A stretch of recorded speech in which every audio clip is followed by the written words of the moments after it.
Hello and welcome back to Nick Tiffany's movie reviews in the podcast form, available in audio and video now on all podcast platforms and YouTube.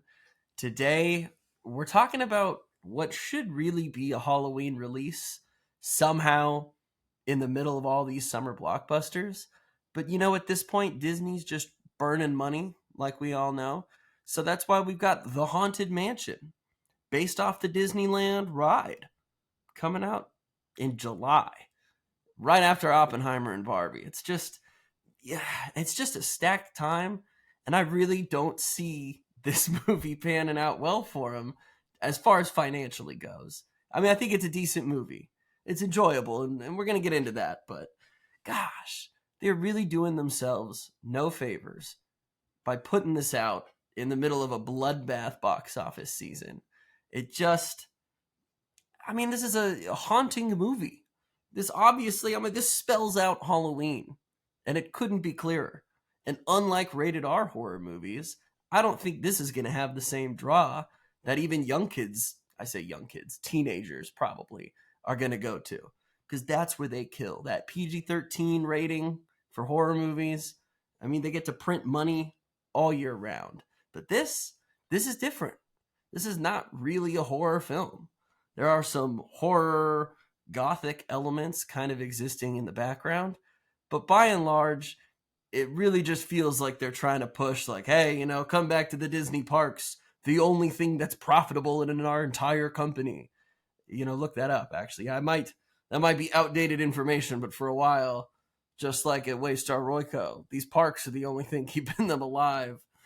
So I went into this movie hopeful. It's directed by Justin Simien, who's the director and writer of both the Dear White People movie and series. He's a brilliant, brilliant man. I had the pleasure of interviewing him some years back when I was down in Houston when he was just premiering Dear White People in the film form. I think it was like 2014 or something around then. And I was just really, really impressed with the story he had to tell. Obviously, you've got Lakeith Stanfield in this film, who plays our main character, Ben. They have worked together before. There's a comfortability there. And I love having Lakeith Stanfield in the leading role. This man just oozes talent, but he also has such a subtle way of behaving just like a human would, emotions and all, and kind of being able to bridge that gap for the audience. And so I think smartly, he's a really great lead character here, because the film definitely deals a lot with grief. The idea of having ghosts, spirits, and apparitions who are kind of stuck in this in-between realm because they're not ready to move on. Throwback to the show Medium with Patricia Arquette, if you ever watched that. These spirits, there's unfinished business left here in this world, or there's something that's preventing them from moving beyond. And so his character is one who's just lost his wife not too recently. You can tell he's just depressed. It's really hard for him to move on in his life. He was a renowned scientist, astrophysicist, kind of exploring technologies to help see the unseen, not necessarily for the purpose of ghosts, but after she passes, it certainly becomes something of a fascination for him, so he can see her one more time. And when we meet him, God, he's not doing great, unfortunately. And then about an hour north, you've got Rosario Dawson playing character Gabby, and then you've got her son, played by Chase Dillon. The two of them, her son Travis, the two of them moved into this New Orleans mansion. Not a new mansion, but this New Orleans mansion. It's been there for centuries. And the second they get in, they know something's up.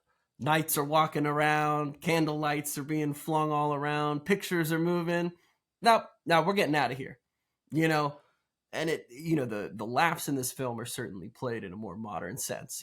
People these days, we've seen enough movies in 2023 to know, yeah, no, I'm not dealing with that. I'm not going in there. Nope, pass. But if it were only that easy. Because these ghosts, they might let you leave, but they're going to go with you, and they're going to want to bring you back. For what reason, we don't totally know.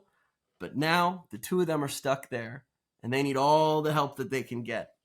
So that's kind of where Lakeith Stanfield's character comes in. You've got Owen Wilson playing Father Kent, A preacher, a pastor who's been sent there to exorcise demons, but realizes I might be a little out of my depths here, so I could use some backup. So now the four of them are here, trying to get an understanding of this house. What's happening there? Why is it haunted?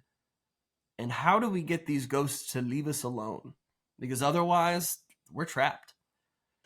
And so our story continues. You've got mediums and Tiffany Haddish. You've got a paranormal haunted house expert in Danny DeVito. You've even got Jamie Lee Curtis in a crystal ball. The film is fun. It's light. Like some of the better Disney films, it really does tackle some more adult themes in a pretty accessible way. It never gets too deep when discussing loss or discussing grief, the things that happen when you die, things like that. But there is a general understanding, I think, for adults and kids. Like, okay, the adults get it a little bit more than the kids do, but we feel the emotional weight and resonance that Stanfield carries with him throughout the movie. And then, we learn more about the characters around them as well, kind of exposing their, quote, flaws or the things that are kind of anchoring them in these feelings. And so, in those moments, I think that's when the film is best, when it really leans into the emotional side of things, because it's not really interested in scaring you. Or, it'll show someone who's headless, but it's not scary. Yeah, I'm like, I don't know. I guess it is Disney. God, I'm like, I need to temper my expectations when I see Disney films now. Because, this has been a while now. Disney films, Disney shows, they're just kind of in a slump. And, obviously they thought, wow, we were on top of the world, Marvel, Disney products, we could just print money, redoing everything we've already done, and audiences are going to eat it up. And to be honest, the woman next to me with her kids, they had a great time. She knew the Haunted Mansion song that was sung at the end of the movie. I was like, I'm not a Disney adult like that, but I'm like, hey, I'm glad it worked for her, but I don't know. By and large, I was kind of like, give me something. Like, get me like one or two jump scares, please. The trailers that we saw were scarier than this movie. The kids around us were like more like at the trailers. And then the movie starts and it's kind of like, all right, it's more of like, it's campy ghosts. We're going to be swinging axes at you, but, far enough away that obviously you can clearly escape with no harm. And for that reason, Sharks, I'm kind of out. I really hoped for this movie, especially just because of the position it's in. Love Justin Simien. You've got writer Katie Dippold, who is famous for Ghostbusters, the remake with Paul Feig. You've got The Heat. She wrote for Parks and Recreation. There's a lot of talent in this cast and in this crew, but it just leaves so much to be desired, unfortunately. Chase Dillon and Lakeith Stanfield, for me, are like the standouts. The two of them have like a really great bond that I felt, this kind of outsider. Both of them are dealing with loss in their own way. Obviously there's something to be said about them also being two black men in a world where still it's hard enough for guys to show their emotion too, but you look at certain groups and it could be even harder, the stereotypes that are there. So to see the two of them supporting and helping each other in their own little ways is some really beautiful stuff. And those are the moments where it's like, all right, if it was just this, that'd be really great. But then we got to shoehorn in all the Disney ride stuff, and we've got to make it look like it's a ride. Because it doesn't feel like someone's being chased through a really long mansion. You're like, oh, I know this.